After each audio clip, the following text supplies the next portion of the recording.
నమస్తే.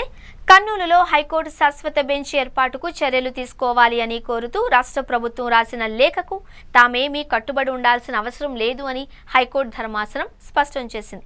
బెంచ్ ఏర్పాటు విషయంలో రాష్ట్ర ప్రభుత్వం గాని ముఖ్యమంత్రి గాని తీసుకున్న నిర్ణయానికి సంబంధించి తమపై బాధ్యత లేదు అని తేల్చి చెప్పింది.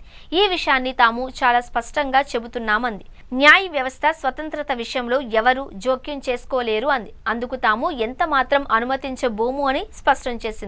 బెంచ్ ఏర్పాటు విషయంలో సాధ్యాసాధ్యాల పరిశీలన నిమిత్తం న్యాయమూర్తులతో ఓ కమిటీని ఏర్పాటు చేశాము అని తెలిపింది. ఆ కమిటీ ఏ నివేదిక ఇస్తుందో తెలియదు అని, అందువల్ల కమిటీ నివేదిక కోసం వేచి చూడడం మంచిది అని పిటిషనర్లకు సూచించింది. ఈ మేరకు ప్రధాన న్యాయమూర్తి జస్టిస్ ధీరజ్ సింగ్ ఠాకూర్, న్యాయమూర్తి జస్టిస్ చీమలపాటి రవి ధర్మాసనం బుధవారం ఉత్తర్వులు జారీ చేసింది.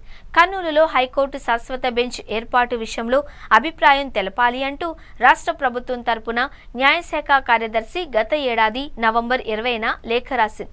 ఈ నేపథ్యంలో హైకోర్టు న్యాయమూర్తుల కమిటీ కర్నూలులో భవనాలను పరిశీలించనుంది అని న్యాయశాఖ మంత్రి ఎన్ఎండి ఫరూక్ చెప్పారు. దీంతో కర్నూలులో హైకోర్టు బెంచ్ ఏర్పాటును వ్యతిరేకిస్తూ న్యాయవాదులు తాండవ యోగేష్, త్వరగా సాయి సూర్య హైకోర్టులో ప్రజా ప్రయోజన వాద్యం దాఖలు చేసిన విషయం తెలిసింది. ఈ వాద్యంపై బుధవారం సీజే జస్టిస్ ఠాకూర్ నేతృత్వంలోని ధర్మాసనం విచారణ జరిపింది. విచారణ మొదలు కాగానే ధర్మాసనం స్పందిస్తూ బెంచ్ ఏర్పాటు విషయంలో సాధ్యాసాధ్యాల పరిశీలన నిమిత్తం న్యాయమూర్తులతో ఓ కమిటీని ఏర్పాటు చేశాము అని తెలిపింది.